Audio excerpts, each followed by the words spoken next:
नमस्कार, मैं दुर्गेंद्र चौहान। गुजरात के भरूच में एक जॉब इंटरव्यू के दौरान मची भगदड़ का वीडियो सोशल मीडिया पर खूब वायरल है। वीडियो में देखा जा सकता है कि इंटरव्यू सेंटर पर युवाओं की भीड़ इतनी ज़्यादा है कि उसके दबाव में वहां की रेलिंग टूट गई। पता चला कि पद बहुत कम थे और लोग बहुत बड़ी तादाद में वहां आ गए। रेलिंग टूटने से कुछ लोग गिर पड़े, घायल भी हुए। और इस वीडियो पर नेता प्रतिपक्ष राहुल गांधी ने प्रतिक्रिया भी दी और नरेंद्र मोदी की सरकार को घेरा।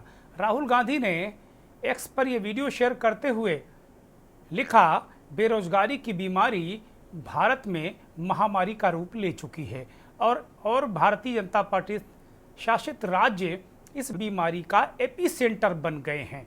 एपीसेंटर जहां भूकंप का जो सेंटर बनता है, उस लिहाज से एपीसेंटर शब्द का प्रयोग किया जाता है। तो क्या बेरोजगारी का भूकंप आया हुआ है, इसलिए राहुल गांधी एपीसेंटर शब्द का इस्तेमाल कर रहे हैं। राहुल गांधी आगे कहते हैं कि एक आम नौकरी के लिए कतारों में लोग धक्के खाते हैं। भारत का भविष्य ही नरेंद्र मोदी के अमृतकाल की हकीकत है। भारत का भविष्य इसको देख रहा है। बढ़ती बेरोजगारी को लेकर इस तरीके की चीज़ें हैं। पिछले दिनों क्या 2 दिन पहले प्रधानमंत्री मुंबई गए थे एक वैवाहिक कार्यक्रम में, और उससे पहले उन्होंने एक सरकारी कार्यक्रम में हिस्सा लिया और वहां पर उन्होंने विपक्ष पर करारा हमला करते हुए कहा कि विपक्ष झूठा है, वो मक्कारीपूर्ण आंकड़े प्रस्तुत करता है। नरेंद्र मोदी ने कहा कि मेरी सरकार ने 8 करोड़ से अधिक बेरोजगार को रोजगार दिया है, यानी कि 8 करोड़ जो लोग हैं उनकी बेरोजगारी को दूर किया है, और उन्होंने विपक्ष पर करारा हमला किया। तो आज मंथन में हम बात करेंगे कि भाई डेटा तो है, रोजगार कहाँ पर है, बड़ा सवाल।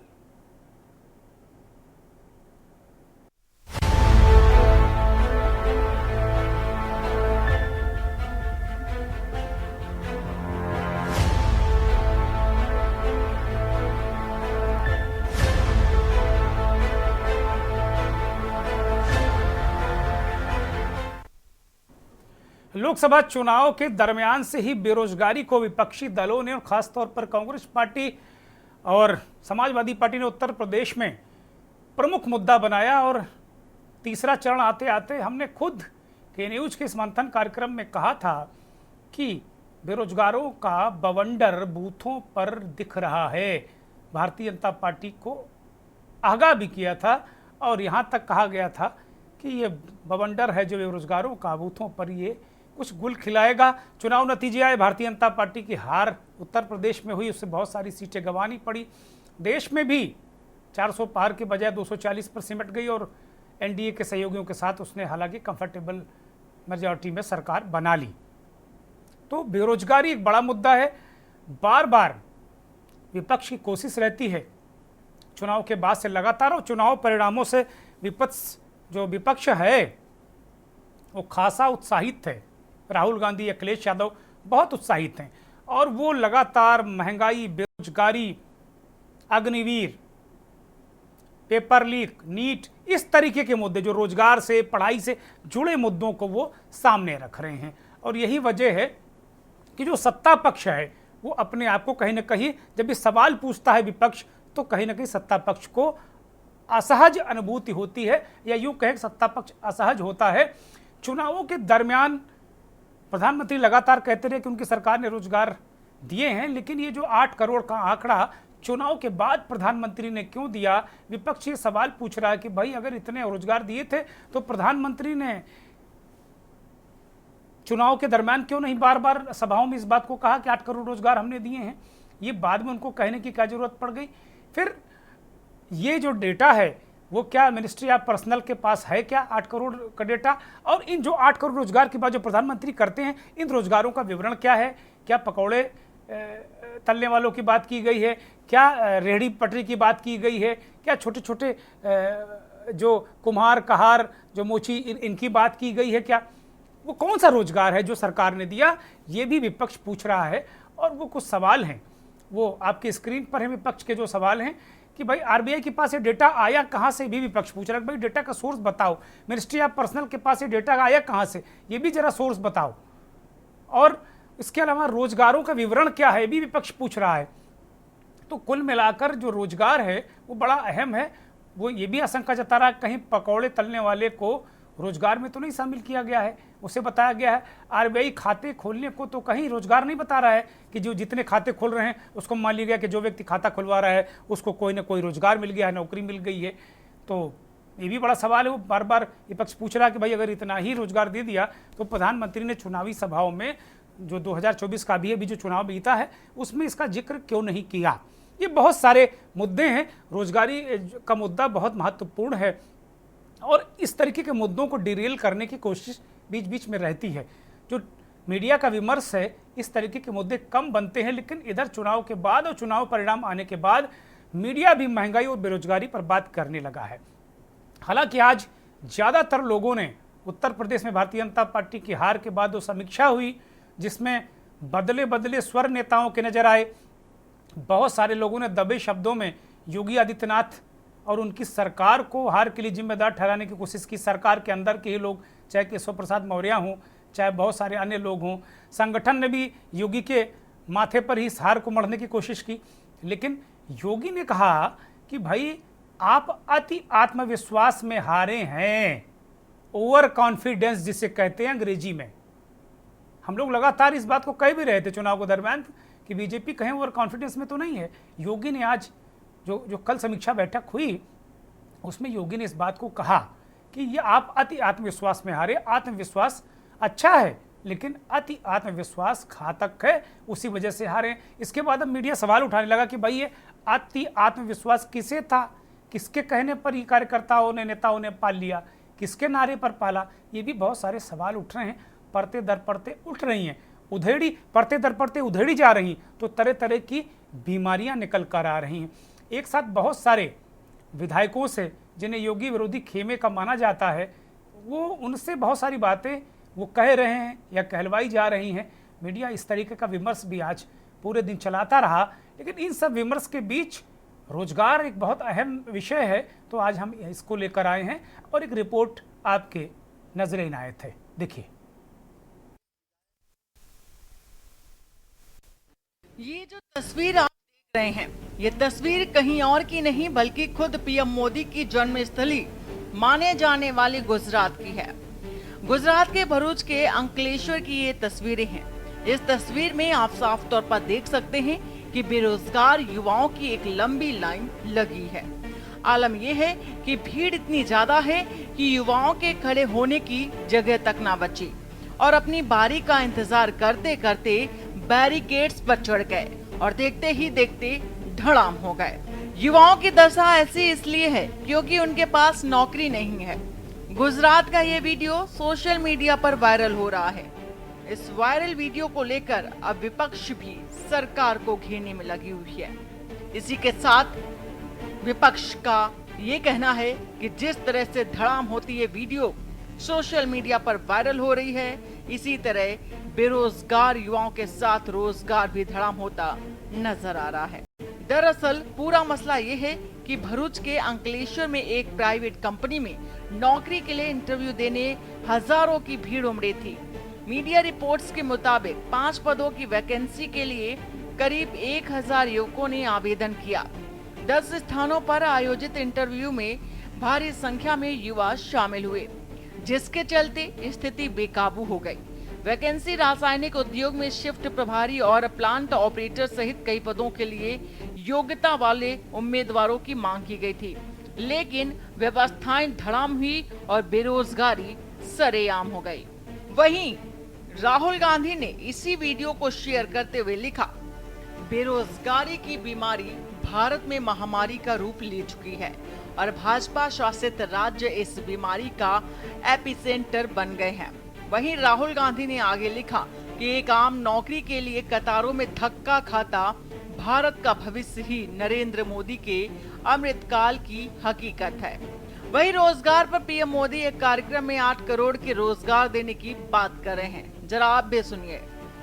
बीते 3-4 सालों में देश में लगभग 8 करोड़ नए रोजगार मिले हैं।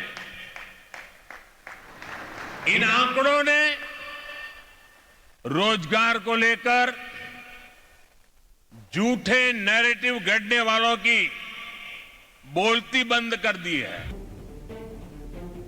वहीं उत्तराखंड के पूर्व सीएम हरीश रावत भी मौके का फायदा उठाते हुए बॉबी पवार की पैरवी करते नजर आए। उन्होंने एक्स पर पोस्ट किया और लिखा कि सरकार बॉबी पवार को आपराधिक मामलों में निरुद्ध करना चाहती है। मैं मुख्यमंत्री जी से अपील करता हूं कि इस मामले में हस्तक्षेप करें और पुलिस से कहें कि बेवजह उन पर आपराधिक मुकदमे न लगाए जाएं। दरअसल पूर्व मुख्यमंत्री हरीश रावत ने बॉबी पवार का समर्थन करते हुए मुख्यमंत्री धामी से कहा कि बॉबी पवार अब एक जाना पहचाना नाम है, जिसने हम राजनीतिक दलों के वर्चस्व को भी लोकसभा के चुनाव में चुनौती दी। हमारे ऐसे लड़के और लड़कियां जो सरकारी नौकरी के लिए इच्छुक हैं, ऐसे बेरोजगार लोगों के लिए निरंतर संघर्षरत रहे। परीक्षा में धांधली आदि का पर्दाफाश करने वाला बॉबी पवार और अब सरकार बॉबी पवार को आपराधिक मामलों में निरुद्ध करना चाहती है। मैं मुख्यमंत्री जी से अपील करता हूं कि इस मामले में हस्तक्षेप करें और पुलिस से कहें कि बेवजह उन पर आपराधिक मुकदमे न लगाएं।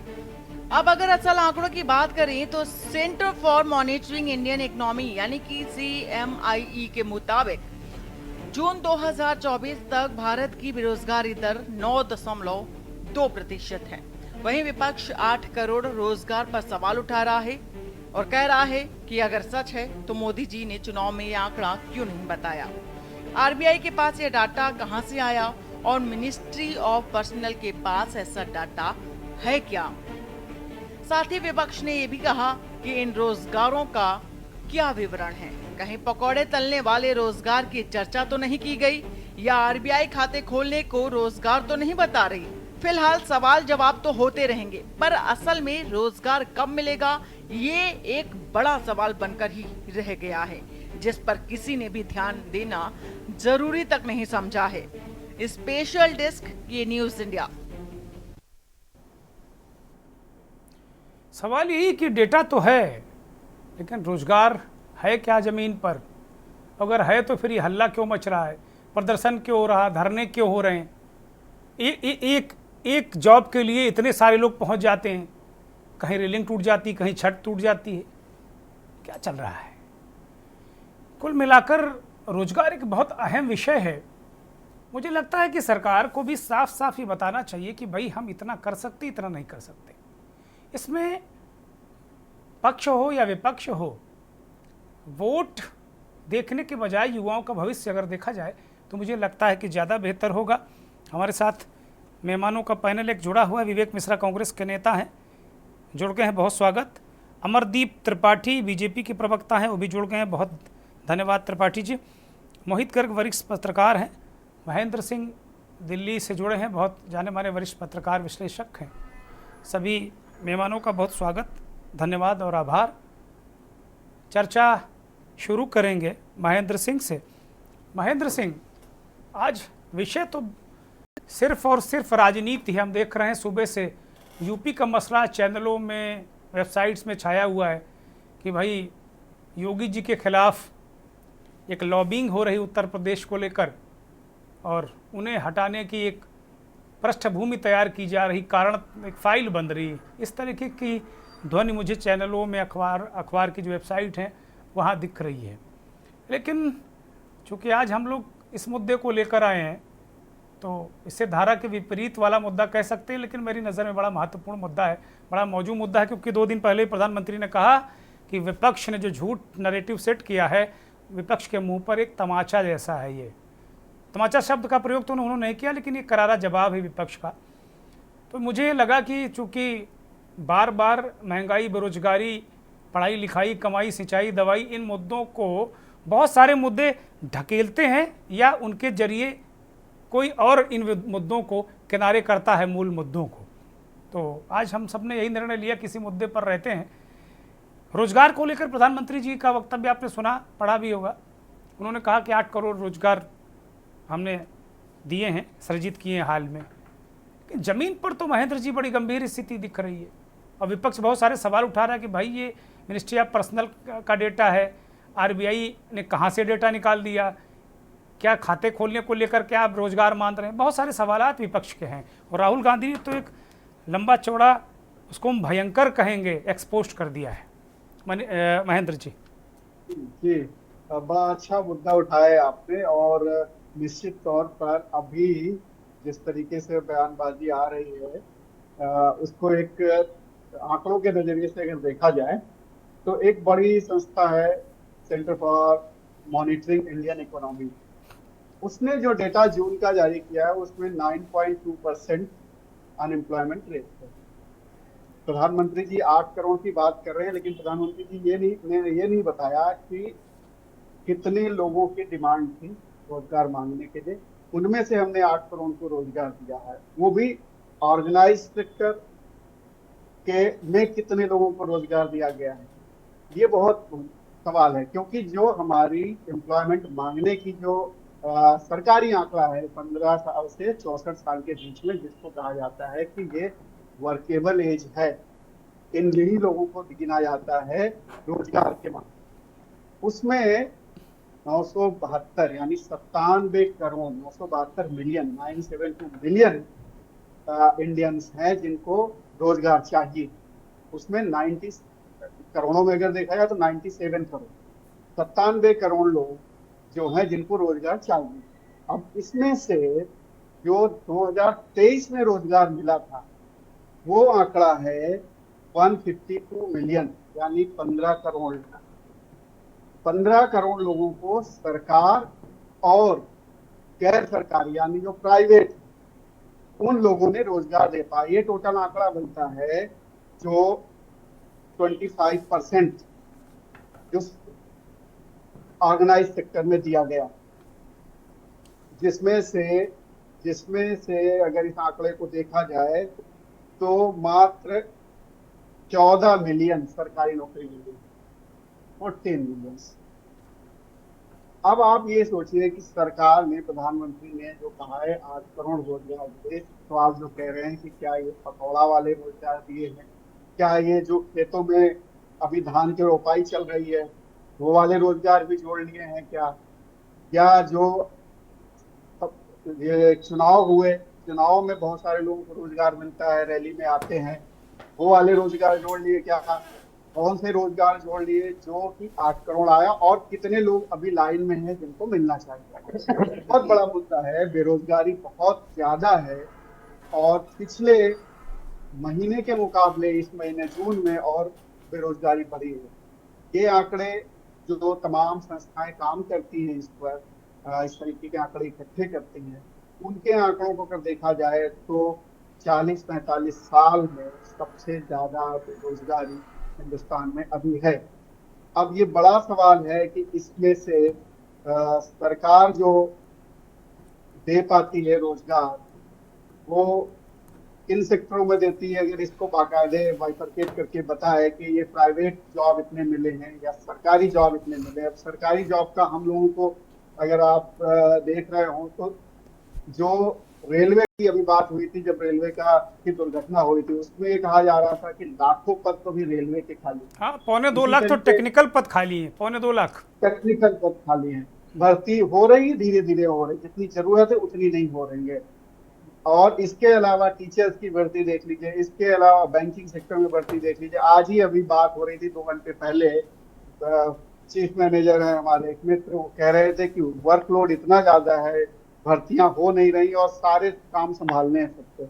हर सेक्टर का यही हाल है, वो चाहे बैंकिंग हो, चाहे रेलवे हो, चाहे और तमाम सेक्टर सरकारी नौकरियों का। पर्चे लीक हो जाते हैं, पर्चे होते हैं वो लीक हो जाते हैं। अब वो जॉब किसी तरीके से बैकलॉग इतना इकट्ठा हो गया है, कहीं पर भी अगर 150 लोगों के लिए भी भर्ती निकलती है तो लाखों लोग इकट्ठे हो जाते हैं।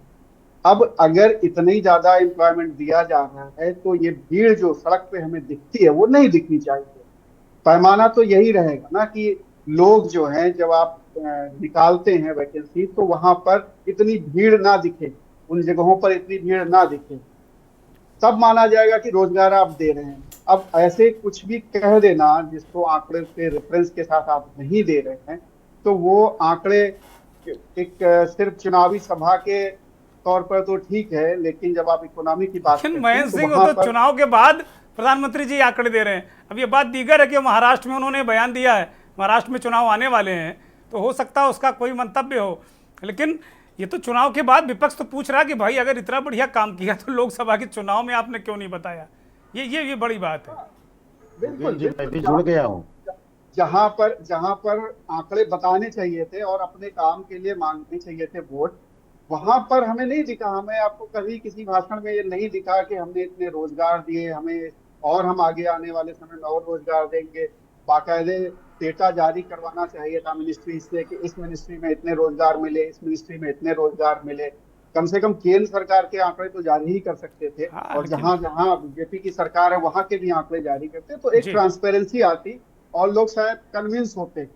सिर्फ चुनावी सभाओं में भाषण देने के अलावा अगर जो जिस तरीके से एडवर्टीजमेंट पेपरों में दिए जा रहे थे तमाम और चीजों के, अगर ये सेक्टर वाइज आंकड़े दे दिए जाते तो ये ज्यादा अच्छा होता। और नहीं, इसमें कहीं कोई दो राय नहीं, अगर आपने जॉब क्रिएशन किया है, वो जरूरी नहीं सरकारी नौकरी का ही जॉब क्रिएशन हो, अगर आपने सरकारी नौकरी और प्राइवेट जॉब जहां भी आपने क्रिएट किए, अगर वो आप आंकड़े और उन एजेंसियों को रेफरेंस में रखते हुए आंकड़े देते हैं तो लोग उसको मानेंगे। लेकिन ऐसा कहीं डेटा मिलता नहीं है कि इस तरीके के डेटा ठीक कहीं है। कोई राजनीतिक दल दे रहा हो। ठीक है, मयंक सिंह मैं लौटता हूँ आपके पास। Professor doctor M L Verma साहब भी जुड़ गए हैं, राजनीतिक विश्लेषक हैं, बहुत स्वागत है डॉक्टर वर्मा जी।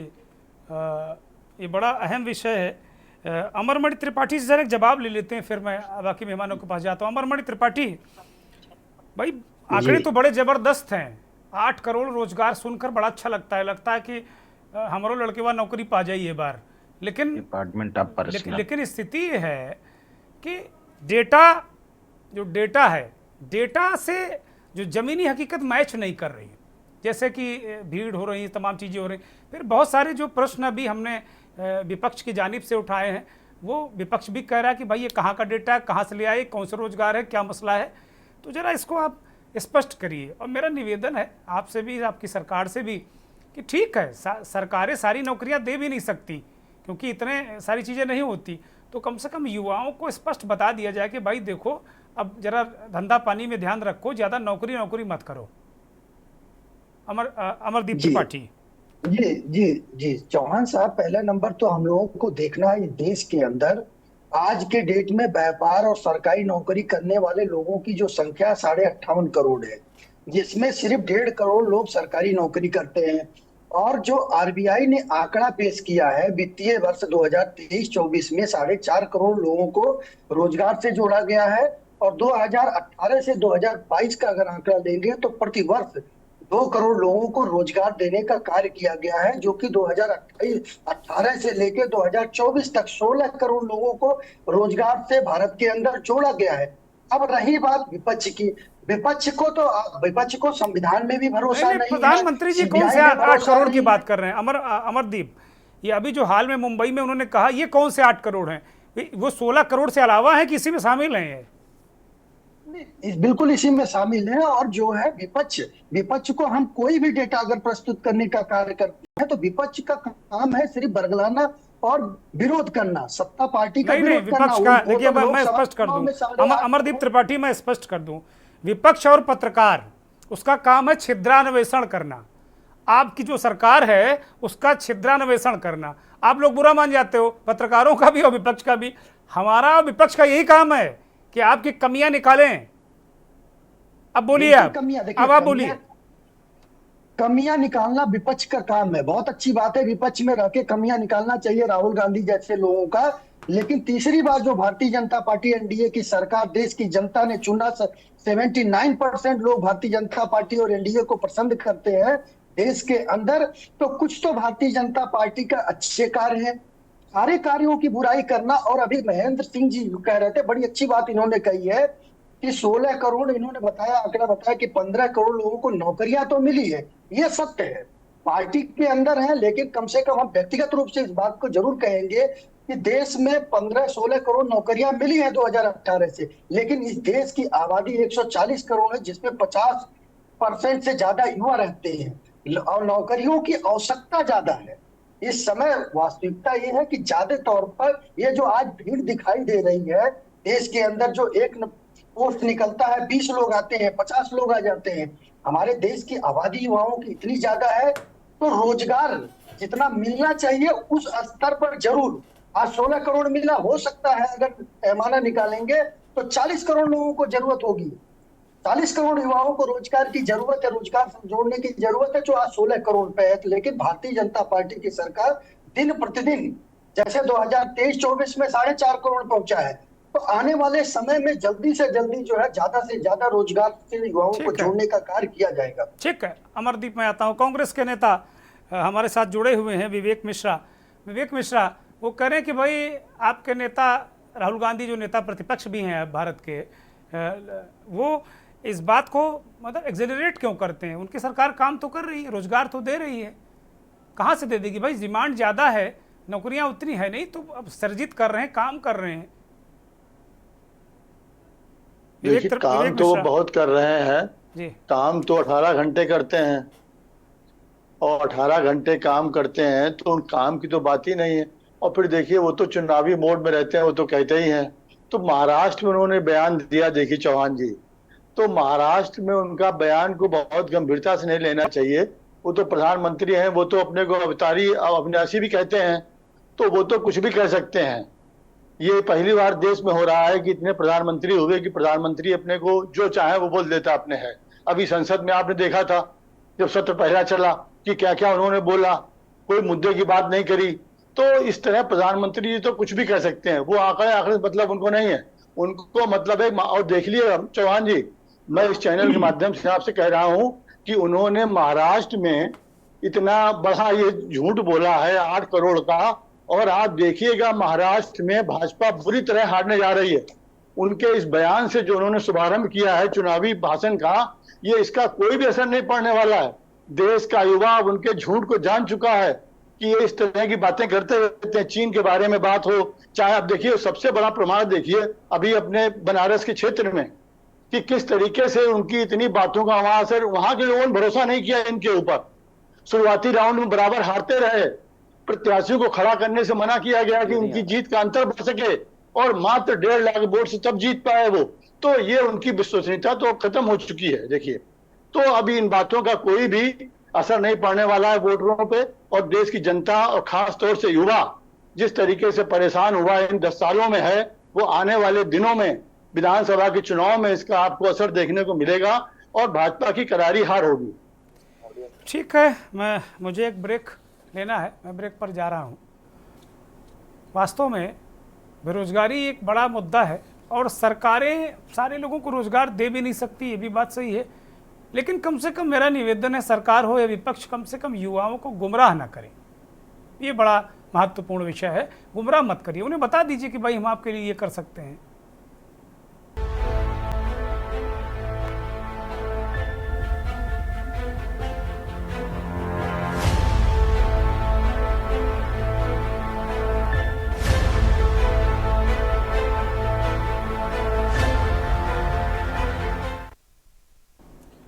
सवाल यही कि डेटा तो है लेकिन रोजगार कहाँ है, और ये भीड़ क्यों दिख रही है? अगर इतने सारे 16 करोड़ रोजगार, जैसा भी भारतीय जनता पार्टी के नेता कह रहे हैं, मिल चुके हैं। प्रधानमंत्री ने अभी 2 दिन पहले ही महाराष्ट्र में कहा कि 8 करोड़ रोजगार तो बिहार में मिले हैं।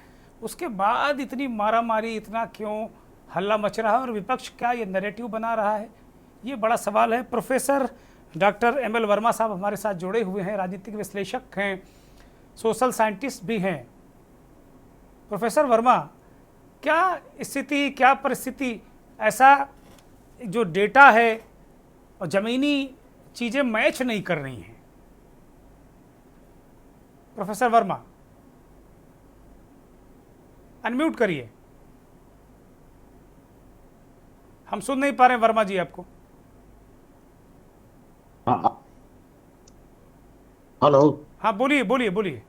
यार दुर्गेन जी, मैं एक सोशल साइंटिस्ट होने के नाते मैं एक सूचना दूं आपको पहले जी, कि इससे पहले, सूचना देने से पहले मैं आपको बधाई देना चाहता हूं कि कल परसों की घटना है जी, और आपने प्रधानमंत्री जी के भाषण को बड़ी गंभीरता से लिया और रोजगार की बात की, क्योंकि उन्होंने 8,000 रोजगार की बात की है।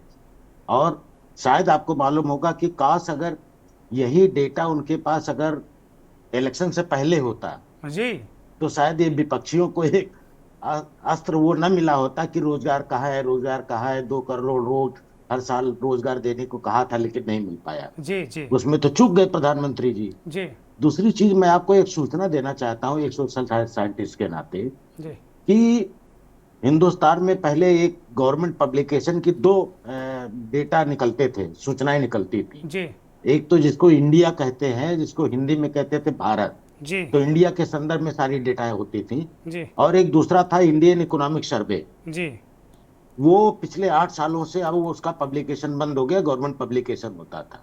हम जैसे लोगों के साथ फायदा क्या होता था कि अगर इंडियन इकोनॉमिक सर्वे का पब्लिकेशन होता था तो उसमें जो डेटा होते थे उसको हम लोग एनालाइज करते थे, और कोई भी रिसर्च पेपर लिखना होता था, और जो फैक्ट्स है, एथेटिक सूचनाएं हैं, वो हम आम नागरिक तक लाते थे, पहली चीज। जी दूसरी चीज, प्रधानमंत्री जी ने कहा कि साहब 8 करोड़ रोजगार हमने दिया, और ये सूचना आरबीआई के द्वारा मिली है। मैं इस पर थोड़ा सा एक तर्कशील होने के नाते, और शायद आप भी जागरूक हैं, इसलिए ये जरूर पूछना चाहूंगा लोगों से भी। कल मैंने जैसे ही अखबार पढ़ा, और पढ़ने के बाद में मैंने एक हमारे मित्र हैं, मैंने उनसे बात किया, वो department of personal and training में सेक्शन अफसर हैं जी दिल्ली में, पीएमओ में भी रहे हैं वो। तो मैंने उनसे बात किया, तुरंत फोन किया और हमने उनसे पूछा। अब भी मेरे पास उनकी रिकॉर्डिंग भी है। जी आधे घंटे करीब बात हुई। तो हमने कहा भैया, ये प्रधानमंत्री जी ने 8 करोड़ रोजगार की बात कर ली है, तो ये डेटा उनको कहाँ से मिला? तो कहने लगे साहब वो आरबीआई का उन्होंने चर्चा किया है। तो हमने कहा आरबीआई क्या ऐसे रोजगार या कोई नौकरी का डेटा रखती है? तो ये आप जिस डिपार्टमेंट में नौकरी करते थे या जिस डिपार्टमेंट में आप थे उसके विषय में आपको जानकारी रही होगी। तो आप लोगों ने वो डेटा नहीं दिया, लेकिन प्रधानमंत्री जी के पास आरबीआई से मिला। और वो भी ये बात इलेक्शन से पहले क्यों नहीं कही? इलेक्शन से पहले अगर या इलेक्शन के समय कहे होते अगर, तो शायद उनको इलेक्शन में भी बहुत फायदा मिल गया होता। जी जी युवाओं का शायद की नाराजगी भी उससे दूर हुई होती। जी अब प्रश्न ये है कि ये 8 करोड़ जो बात की उन्होंने, ये खाता खोलने की बात की है या 8 करोड़ लोगों को लोन देने की बात की है जिसको रोजगार से जोड़ दिया है, या वास्तव में नौकरी देने की बात की है? तो उन्होंने तमाम से डेटा बताया कि कितने पोस्ट खाली है और कितनी पोस्ट नहीं खाली है। पर सत्यता यह है कि जो 8 करोड़ की बात की है, ये पूरी तरह से मुझे अच्छा नहीं लग रहा है कि प्रधानमंत्री जी द्वारा ये बात कहना, क्योंकि वो दूसरी एक और भी बहुत गंभीर बात है। जैसे लोकसभा का जो सत्र चल रहा है, कभी लोकसभा के सत्र में नहीं कहा, क्योंकि वो रिकॉर्ड पे जाता है। जी और पब्लिक में भाषण देना एक बात, दूसरी हो जाती है, वो रिकॉर्ड पे नहीं जाती है। कभी हो सकता है जैसे शाह साहब ने कहा, साहब ये तो 2 लोगों के खाते में पैसा देना ये तो जुमला था, बाद में कह दें साहब ये तो जुमला था। तो इसलिए रिकॉर्ड में जाने वाले फोरम पे नहीं कहा उन्होंने, कायदे से उनको हर जगह कहना चाहिए था। तो ये मुद्दा है। दूसरा ये कि अगर ये रोजगार मिला है तो आपके यहाँ एक गवर्नमेंट ऑफ इंडिया का एमएसएमई डिपार्टमेंट है जी एमएसएमई डिपार्टमेंट ने कभी कुछ नहीं कहा, जिसको आप कहते हैं ministry of small scale industries and departments वगैरह का करके है। तो वहां भी कोई सूचना नहीं है। आरबीआई कैसे ये डेटा दे सकती है? जो आरबीआई गवर्निंग बॉडी है बैंकों की, अब बैंकों में खाता खोला जाता है या लोन दिया जाता है। लोन दिए जाने से रोजगार क्रिएट होना कोई मैटर नहीं करता है।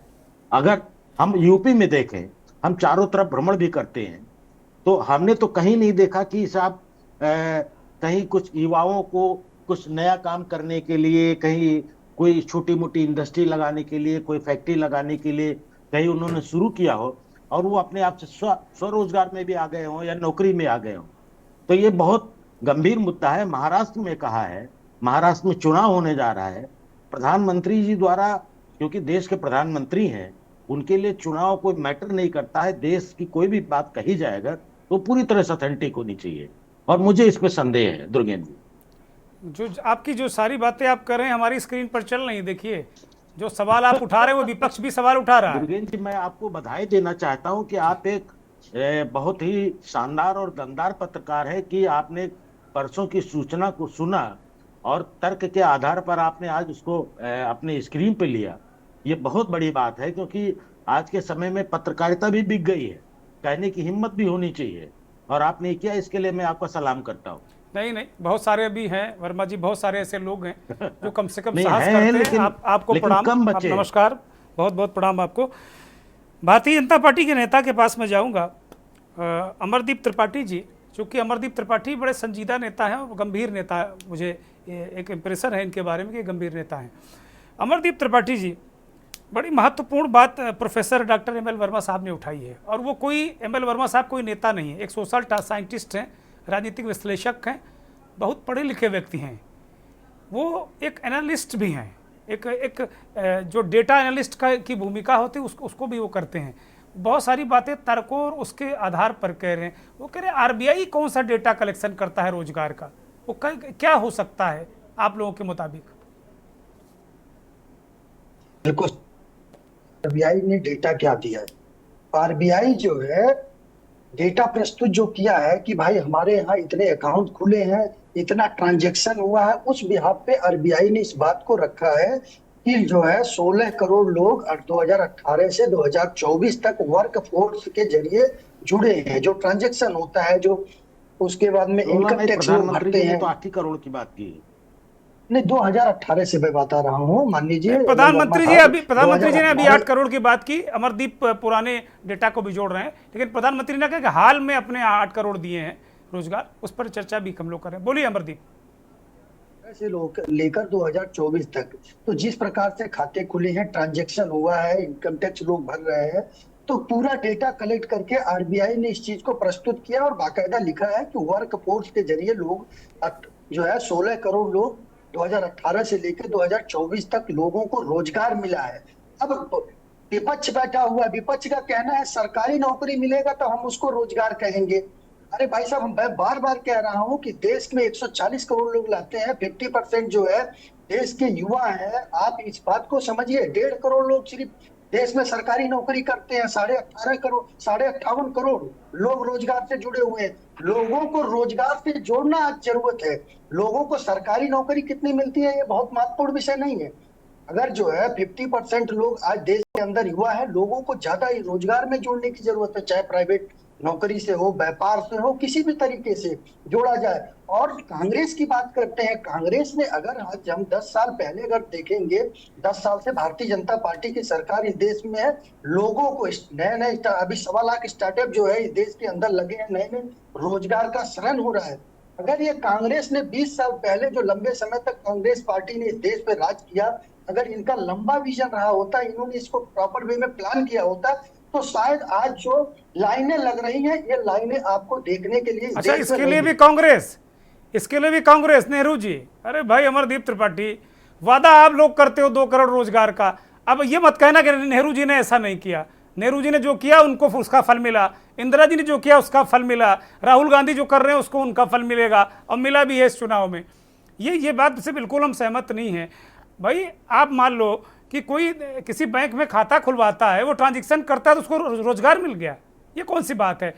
खाता मेरा भी है, मैं तो बहुत दिन से नौकरी कर रहा हूँ, मेरा भी ट्रांजैक्शन हो रहा होगा, तो इसको भी रोजगार में जोड़ लिया होगा आपने, ये कौन सी बात हुई? नहीं, देखिए चौहान साहब जो है ऑथेंटिक डेटा आरबीआई ने प्रस्तुत किया है, उस बिहाफ पे जो है ये कहा गया है कि 16 करोड़ लोगों को अगर भारतीय जनता पार्टी के सरकार ने नौकरियां देने के लिए वादा किया था, रोजगार देने के लिए वादा किया था, तो लोगों को रोजगार मिला है, तभी आज 16 करोड़ लोगों को रोजगार मिला है। आपका आधार देखिए, professor doctor M L Verma साहब ने कहा कि एक पत्रिका का प्रकाशन होता था, इंडियन इकोनॉमी सर्वे, जिससे कम से कम स्थिति परिस्थिति पता चलती थी कि कहाँ किसकी आर्थिक स्थिति है, किसको क्या रोजगार मिल रहा है। आप लोग पहले वो सारे पन्ने बंद कर देते हो जिनसे किसी पब्लिक को कुछ पता चल पाए, पत्रकारों को कुछ पता चल पाए, विश्लेषकों और रिसर्च को कुछ पता चल पाए कि भाई आपकी स्थिति क्या है, आपकी आर्थिक सेहत क्या है, आपके रोजगार देने की स्थिति परिस्थिति क्या है, वो सारे बंद कर दिए। डॉक्टर वर्मा एक और किसी पत्रिका का नाम ले रहे थे, कह रहे थे वो भी आपने बंद कर दी। बताइए डॉक्टर वर्मा किसकी बात कर रहे हैं आप? भारत, इंडिया। हाँ, इंडिया एक उसकी बात भी कर रहे हैं। जो सर्वे होता था भाई, अब रोजगार तो एमएसएमई सेक्टर बताएगा, एमएसएमई का जो सर्वे होगा वो बताएगा। ये जरूरी थोड़ी कि जिसने खाता खोला उसको रोजगार मिल गया हो। मेरी बिटिया का खाता खुला इस दौरान मोदी जी के कार्यकाल में, लेकिन वो पढ़ाई कर रही है, वो मेरे पैसे से ट्रांजैक्शन करती, उसको भी आपने जोड़ लिया होगा। कैसे काम चलेगा भाई? चौहान साहब, इसको बड़ी विनम्रता के साथ मैं इसका जवाब देना चाहता हूँ। दीजिए। रोजगार का सृजन होता कैसे है, पहले लोगों को समझने की जरूरत है। रोजगार कहाँ से आता है, रोजगार का आप आकलन कैसे करेंगे? आप खाता जिस बताओ देश कि खाता से आपके पास कौन सा थर्मामीटर है जो खाता में लगा देते हो कि इसको रोजगार मिल गया, वो बता दो आप हमको, मैं समझ जाऊंगा। मैं बहुत लेमैन की तरह, मैं बिल्कुल गांव किसान वाला आदमी हूं, गांव से निकल कर आया हूं देश में, तो मुझे बिल्कुल, मैं बिल्कुल जो बुद्धि है मेरी वो गांव वाली है। आप ये बता दो कि कैसे आरबीआई कैसे बता सकता है, कोई खाता खोल देगा तो उससे रोजगार कैसे मिल जाएगा? ये आप लोग कौन सा बैरोमीटर, थर्मामीटर, जो भी मीटर डाल के पता कर ले, तो वो बताओ आप हमको। चौहान साहब देखिए, आप जैसे पूछ रहे हैं मैं उसी के भाषा में एक जवाब देना चाहता हूँ बड़ी विनम्रता के साथ। रोजगार का सृजन होते कैसे है? जिस देश के अंदर इंफ्रास्ट्रक्चर जो है 10 गुना स्पीड से बढ़ रहा है, क्या वहां रोजगार नहीं मिल रहा है?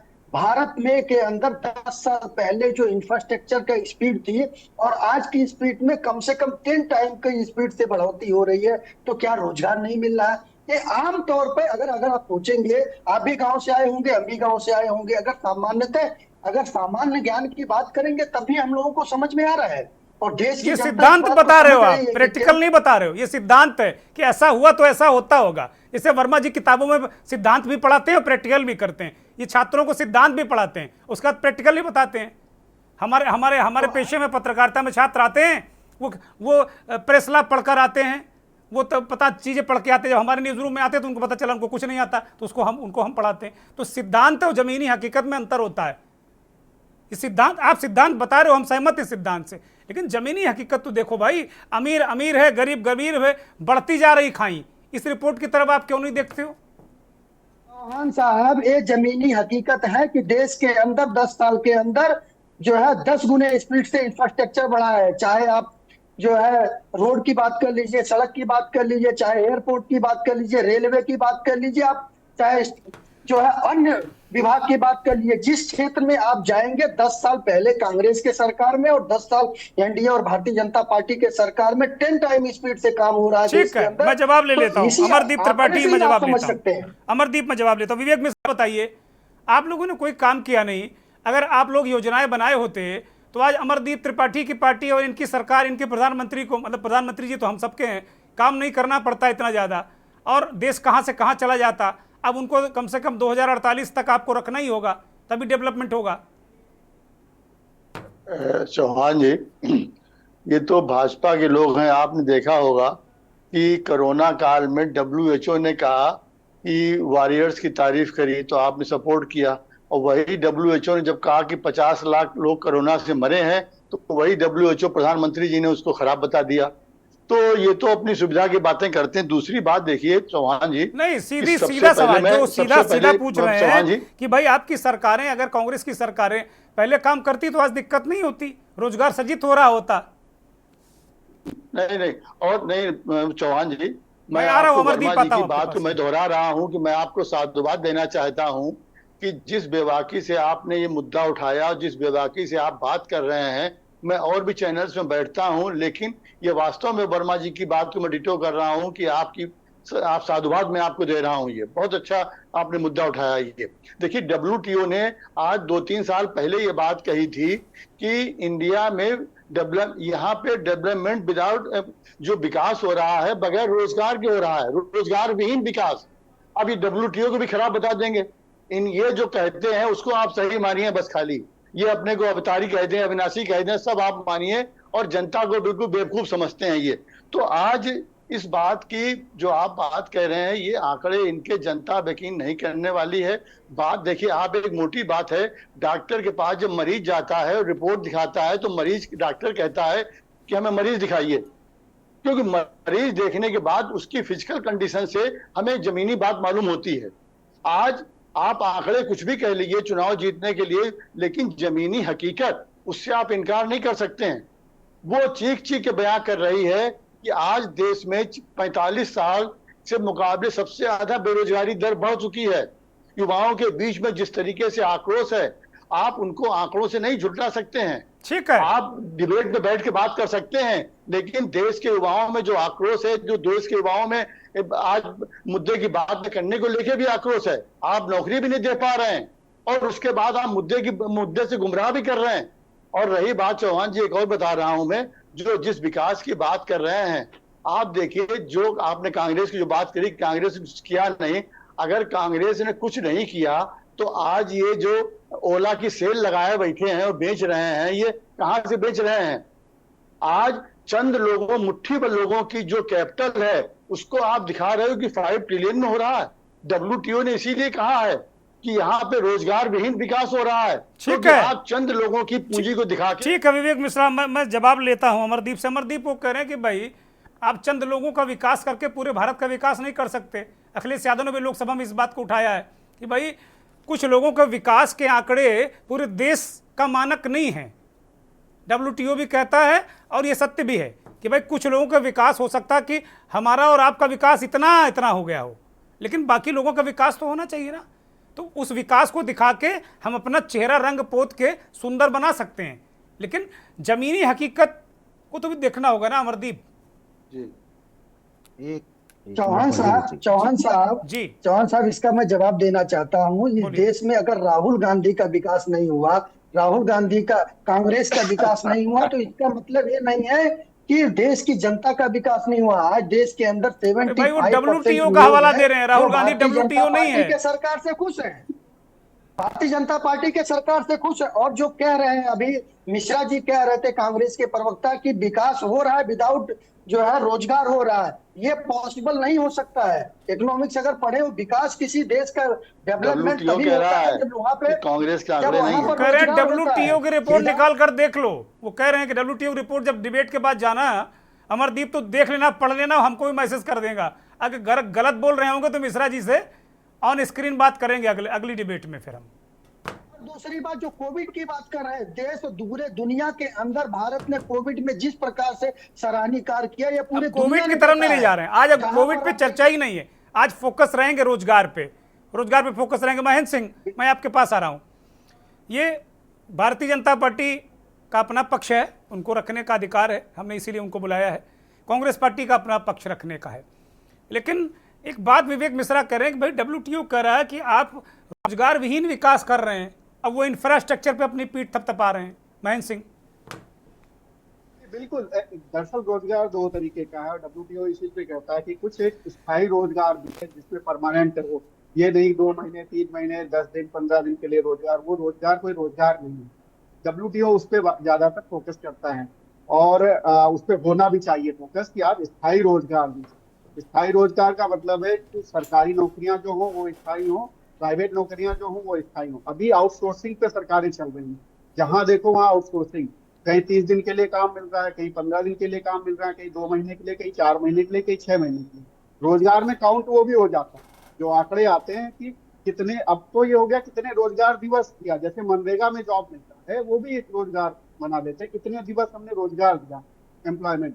और आंकड़ों से ही काटना चाहिए सरकार का। अगर ये पक्ष है 8 करोड़ दिया, 8 करोड़। अब RBI की रिपोर्ट को ध्यान से देखने की जरूरत है। RBI कह रहा है 2021 से लेकर 2024 तक जो रोजगार मिला है वो पहले 58 करोड़ लोगों को मिलता था, अभी 64 करोड़ लोगों को मिला है रोजगार। इसको अब आप इसको ये समझिए कि पहले जब 90 करोड़ लोगों को रोजगार चाहिए था, अब वो 100 करोड़ से ऊपर हो गए।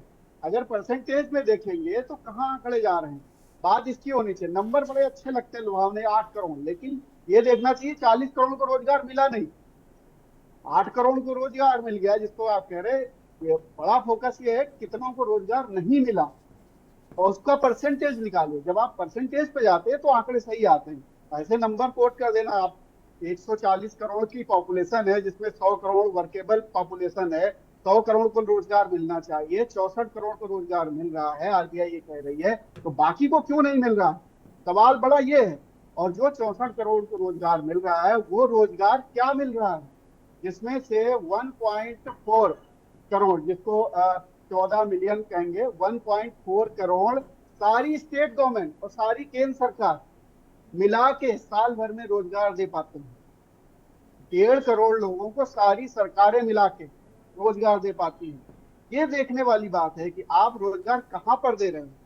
आप 15 दिन के लिए रोजगार दे रहे हो, उसको भी काउंट ले रहे हो। आप किसी को एमएसएमई में 10,000 का लोन देते हो कि स्कीम आई है, 10,000 का लोन लीजिए। अच्छा महेंद्र सिंह, ऐसा नहीं लग रहा कि इधर इधर हाल के वर्षों में ये होड़ बढ़ी है कि जो रोजगार नहीं उसको भी गिन लो भैया, आंकड़े दिखाने हैं। ऐसे एक समय नसबंदी में हो रहा था कि भैया दें आंकड़े दिखाने हैं, आपको अपनी नौकरी बचानी है। बिल्कुल बिल्कुल ऐसा हो रहा है। और ये आंकड़े कहीं भी आंकड़ा मिले, जहां भी पैन कार्ड आपका लग गया वो आंकड़ा आ गया, जहां पर भी आपका 10,000 का लोन आ गया, बैंक सैंक्शन कर दिया 10,000 का, जो रेहड़ी पटरी वालों के लिए पकड़ पकड़ के बैंक के जिनके वो होते हैं मित्र यार, उनको भी कहते हैं कि भैया ले लो, हमें आंकड़े करने हैं पूरे, हमें एक टारगेट दिया गया, इतना करना है। इस तरीके से बैंकिंग सेक्टर काम कर रहा है। बहुत सारे मित्र हैं जो बैंकिंग सेक्टर में काम करते हैं, वो बताते हैं। तो एक तो ये है कि वो आंकड़े भी हैं इसमें।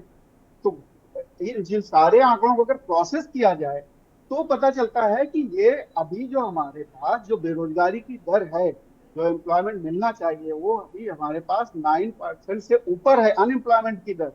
मतलब सरकार जो रोजगार तो कुछ ना कुछ लोगों को मिलेगा ही मिलेगा, उसमें कोई बात थोड़े। अगले साल 10 करोड़ हो जाएगा ये, क्योंकि पॉपुलेशन बढ़ रही है, वर्केबल पॉपुलेशन बढ़ रही है हमारी, तो आपके 10 करोड़ भी कम पड़ जाएंगे।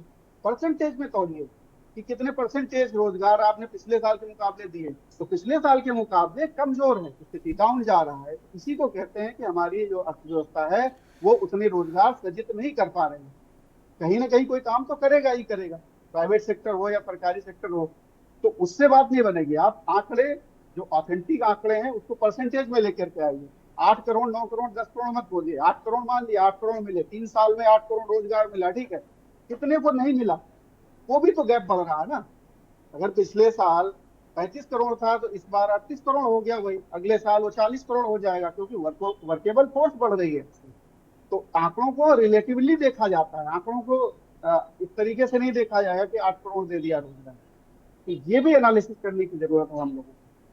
ठीक बात है। प्रोफेसर वर्मा, आपके पास आ रहा हूँ, चूंकि अब बहुत थोड़ा सा वक्त है मेरे पास। महेंद्र सिंह ने बड़ी महत्वपूर्ण बातें कही। उन्होंने कहा कि भाई आप एक नंबर्स दिखा दे रहे हो, लेकिन ये नहीं बता रहे हो कि कितनों को नहीं मिला, और पिछले साल के मुकाबले इस साल जो परसेंटेज रोजगार मिलने का डाउन हुआ एक साल के अंदर, ये बात। और हम कह रहे हैं कि इन सब चीज़ों को हटा दो। एक देश को, चाहे वो पक्ष हो चाहे विपक्ष हो, देश के युवाओं को हकीकत तो बताओ भाई। अंधेरे में क्यों रख रहे हो? विपक्ष नैरेटिव बनाता है कि सरकार रोजगार नहीं दे पा रही, जब वो सरकार में आते हैं तो फिर ये नैरेटिव बना लगते हैं। तो पेंडुलम युवा हो रहा है, ऐसे घूम रहा है, कहीं ट्रेन के नीचे कुचल जा रहा है, कहीं गिर के मर जा रहा है, कहीं रेलिंग टूट जा रही है, उसमें हाथ पैर तुड़वा ले रहा है। क्या मजाक चल रहा है प्रोफेसर वर्मा? देखिए, बहुत सीधी सी बात है कि विजन की कमी होना। मैं सारी पार्टियों के लोगों से कहना चाहता हूं, आपसे भी कहना चाहता हूं गंभीरता से जी। आप देखिए कि हर जगह की परिस्थिति या हर जगह का रिसोर्स अलग अलग होता है। जैसे मान लीजिए अगर बांदा की आप बात करेंगे तो वहां पे तेंदू का पत्ता उपलब्ध है।